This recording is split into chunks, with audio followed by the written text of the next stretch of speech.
Hello friends, मैं हूं doctor Shah Adnan और आज की इस वीडियो में हम बात करेंगे हार्ट ब्लॉकेज यानी कोरोनरी आर्टरी डिजीज के यूनानी मैनेजमेंट के बारे में। बहुत ज्यादा लोग इससे पीड़ित हैं, बहुत परेशान करता है। लोग एंजियोप्लास्टी करवाते हैं, बाईपास सर्जरीज करवाते हैं, लेकिन मैं आपको आज यहां बताऊंगा कि कैसे आप नेचुरल यूनानी तरीकों से इस पर काबू पा सकते हैं, कैसे आप एंजियोप्लास्टी और बाईपास सर्जरी से बच सकते हैं। यूनानी के कुछ उसूल अपनाकर, कुछ दवा, कुछ तदबीर और कुछ ग़िज़ा आप इस बीमारी को हरा सकते हैं और बहुत जल्द हरा सकते हैं। देखिए दोस्तों, अगर मैं बात करूं कोरोनरी आर्टरी डिजीज की, तो इसके अंदर क्या होता है, आमतौर से इसे हार्ट ब्लॉकेज भी कह देते हैं कि जो दिल को, हार्ट को ब्लड सप्लाई करने वाली आर्टरीज हैं, जिन्हें कोरोनरी आर्टरीज कहते हैं, उनके अंदर कोलेस्ट्रॉल, ट्राइग्लिसराइड्स और कैल्शियम वगैरह जम जाता है, जिसकी वजह से वहां तक खून नहीं पहुंच पाता। और जब हार्ट को खून नहीं मिलता तो बस वही कहते हैं कि अब ये जो है हार्ट फेल की तरफ जा रहा है, और इसी बीमारी को हार्ट ब्लॉकेज या कोरोनरी आर्टरी डिजीज कहते हैं। इसका यूनानी के अंदर बहुत ही अच्छा ट्रीटमेंट है, बहुत ही अच्छा इलाज है, जो मैं आज आपके साथ इस वीडियो में शेयर करने वाला हूं। दोस्तों, अगर आप यूनानी तिब में दिलचस्पी रखते हैं, आप यूनानी प्रैक्टिशनर हैं, तो मैंने एक ग्रुप बनाया है जिसका लिंक डिस्क्रिप्शन में डाला हुआ है, व्हाट्सएप ग्रुप। आप इसे ज्वाइन करके हमारा ग्रुप ज्वाइन कर सकते हैं और आप यहाँ पर डिजीज से मुतालिक यूनानी ट्रीटमेंट डिस्कस कर सकते हैं और बहुत सारी इंफॉर्मेटिव चीजें आपको यहाँ पर मिलेंगी। इसके अलावा मैं आपसे ये कहना चाहता हूँ कि अगर आप यूनानी प्रैक्टिशनर हैं और आप चाहते हैं कि यूनानी टिप को और ज्यादा गहराई के साथ जाने, तो इनके लिए हम 1 महीने का कोर्स लेकर आते हैं, जिसका अब नेक्स्ट बैच 5 मार्च से स्टार्ट होगा इंशाल्लाह। 1 महीने में हम आपको यूनानी के बेसिक से लेकर एडवांस लेवल तक क्लिनिकल कंसेप्ट सिखाते हैं। अगर आप यूनानी में प्रैक्टिस करते हैं और लगता है कि आपको और मजीद जानने की जरूरत है, तो आपको एक कोर्स जरूर ज्वाइन करना चाहिए।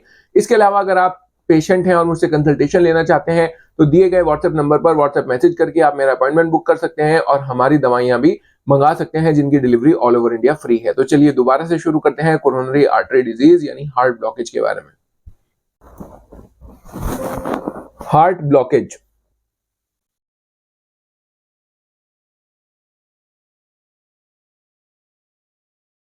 हार्ट ब्लॉकेज को क्या कहते हैं? कोरोनरी आर्टरी डिजीज भी कह देते हैं। Blockage, coronary artery disease. देखिए, इसमें होता क्या है कि वो आर्टरीज जो हार्ट को सप्लाई करती हैं ब्लड, उसके अंदर कोलेस्ट्रॉल, ट्राइग्लिसराइड और कैल्शियम वगैरह जम जाते हैं, जो खून के रास्ते को रोक देते हैं, जिसकी वजह से एंजाइना हो सकता है, जिसकी वजह से और हार्ट की प्रॉब्लम्स होती हैं, हार्ट अटैक आता है। तो हम बात करेंगे बेसिकली यहाँ पर इस कोरोनरी आर्टरी डिजीज की, जो ये रास्ता रोक दिया जाता है। कोरोनरी आर्टरीज में कोलेस्ट्रॉल, ट्राइग्लिसराइड जम के जो खून का रास्ता रोक देते हैं, इसके बारे में कि यूनानी के अंदर इसका क्या ट्रीटमेंट है, क्या मैनेजमेंट है इसका। ठीक है, क्या क्या चीजें जम सकती हैं? कोलेस्ट्रॉल, ट्राइग्लिसराइड,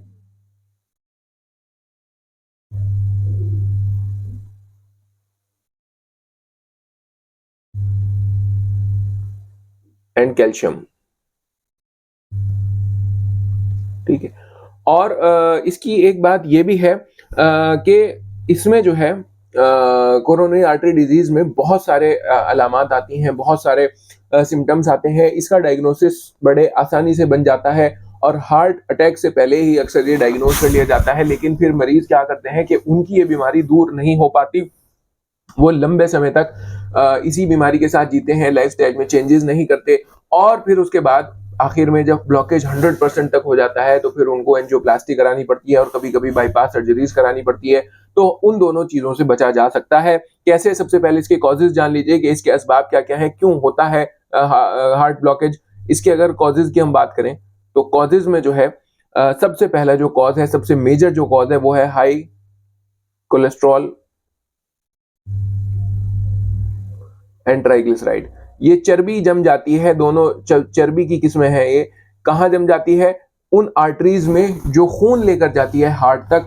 अब चर्बी वहां पे क्यों जमेगी? जब बॉडी के अंदर ओवरऑल कोलेस्ट्रॉल और ट्राइग्लिसराइड ज्यादा है, तभी वहां भी जमेगा। ठीक है, तो बदन के अंदर, बॉडी के अंदर कोलेस्ट्रॉल का ज्यादा होना, ट्राइग्लिसराइड का ज्यादा होना, ये सबसे बड़ा और सबसे अहम कॉज है हार्ट ब्लॉकेज का। ठीक है, दूसरा स्मोकिंग। जो लोग स्मोकिंग करते हैं उनके अंदर चांसेस बढ़ जाते हैं कोरोनरी आर्टरी में कोलेस्ट्रॉल और ट्राइग्लिसराइड के जमने के। तीसरा, हाइपरटेंशन, जिस लोगों को हाइपरटेंशन है, ब्लड प्रेशर हाई रहता है, उनको इस बीमारी में मुलव्विस होने के चांसेस ज्यादा बढ़ जाते हैं। इसी तरह जिन लोगों को डायबिटीज है तो उनको ये बीमारी ज्यादा होती है। चौथा, ओबेसिटी, जो लोग मोटे हैं, ओबीज हैं, तो उनको ये प्रॉब्लम हो सकती है। और पांचवा, जो लोग जंक फूड खाते हैं, बाहर का पैक्ड फूड, प्रोसेस्ड फूड, ये जो खाने वाले लोग हैं, जंक फूड, सब घटिया पिज्जा, चाउमीन, बर्गर, मोमोज, मिठाइयां और चीनी और ये सब खाते हैं, इन लोगों में इसके ज्यादा चांसेस हैं कि ये बीमारी हो जाएगी। ठीक है, अब इसके अलामात यानी सिम्टम्स की बात करते हैं कि क्या क्या अलामात हो सकते हैं, क्या क्या सिम्टम्स हो सकते हैं।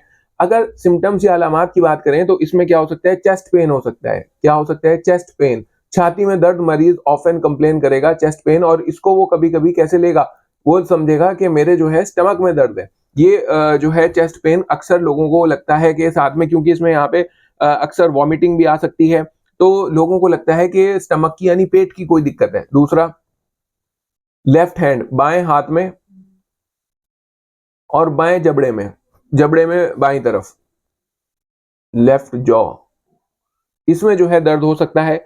इसके अलावा सांस फूल सकती है मरीज की, सांस फूलना, ब्रेथलेसनेस जिसे कहते हैं। फिर अगर मैं बात करूं इसके अलावा, वीकनेस, मरीज को कमजोरी महसूस होती है, पसीना आता है, ठंडे पसीने आते हैं,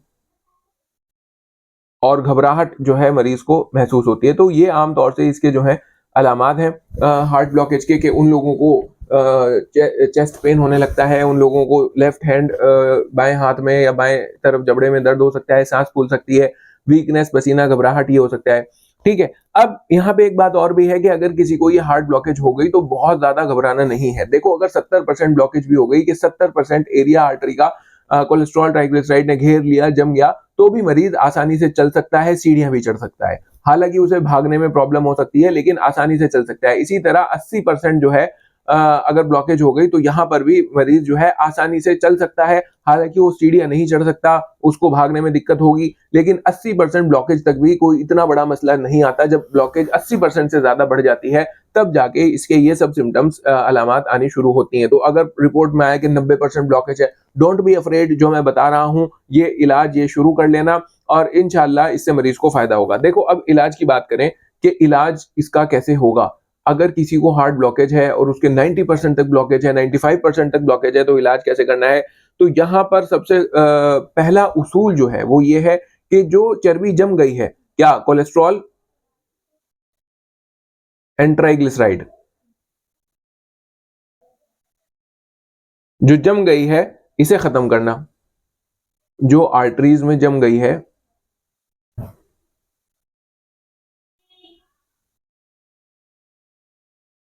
इसे खत्म करना। अब ये जो है इसे खत्म कैसे होगी, एक बात तो ये सुनिश्चित करनी पड़ेगी, ये एंश्योर करनी पड़ेगी कि अब मजीद और ज्यादा कोलेस्ट्रॉल ट्राइग्लिसराइड ना जमे। एक बात तो ये, अगर मान लो, दूसरी बात ये कि जो जमा हुआ है इसे वहां से खत्म करना, उखाड़ना। लेकिन अगर आप ऐसी तदाबीर, ऐसी दवाइयां दे रहे हो कि जमा हुआ कोलेस्ट्रॉल खत्म हो, जमी हुई ट्राइग्लिसराइड खत्म हो, लेकिन नहीं आगे फिर जम जाती है, तो बेकार है, वो फिर कोई फायदा ही नहीं। तो इसके दो उसूलों में इलाज होगा कि सबसे पहले नया ना बने, नया ट्राइग्लिसराइड, नया कोलेस्ट्रॉल ना बने, नया ना बने। अब इसके लिए ना बने, इसके लिए हमें क्या करना पड़ेगा, हमें इसके लिए नंबर एक बात, सबसे नंबर वन बात जो उसूल अपनाया जाएगा, वो हमें लीवर की इस्लाह करनी पड़ेगी, लीवर का करेक्शन करना पड़ेगा। और जो लोग भी यूनानी तिब से आशनाई रखते हैं उन्हें पता है कि liver is the most important organ according to Unani तिब। लीवर की इस्लाह करनी होगी। जितने भी प्रोसेस है ट्राइग्लिसराइड के बनने के, जितना भी प्रोसेस है कोलेस्ट्रॉल के बनने के, ये सब लीवर से होके जाता है। लीवर ही बनाता है ट्राइग्लिसराइड और कोलेस्ट्रॉल। कभी कभी सिर्फ और सिर्फ लीवर की खराबी की वजह से, कि लीवर खराब है इस वजह से ज्यादा ट्राइग्लिसराइड बन रही है, इस वजह से ज्यादा लो डेंसिटी का कोलेस्ट्रॉल बन रहा है जो जम रहे हैं। तो सबसे पहला काम हमें यह करना है इसके मरीजों में कि हमें लीवर की इस्लाह करनी है। और लीवर की इस्लाह के लिए हमारे पास बहुत अच्छी दवाइयां हैं, जिसे हम कहते हैं माजून दवेदुल वर्द,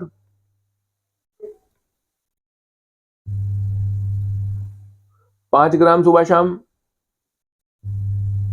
और दूसरा जो है शरबत सोफिया। शरबत सोफिया का नुस्खा मैं अक्सर वीडियोस में बताता हूं, यहाँ पे स्किप कर रहा हूं क्योंकि वीडियो लंबी हो रही है। शरबत सोफिया ये जो है 30 ml बीडी में हमें देनी है। ठीक है, उसके बाद हमें दूसरा क्या करना है, जीरो ऑयल कुकिंग पे मरीज को लाना है।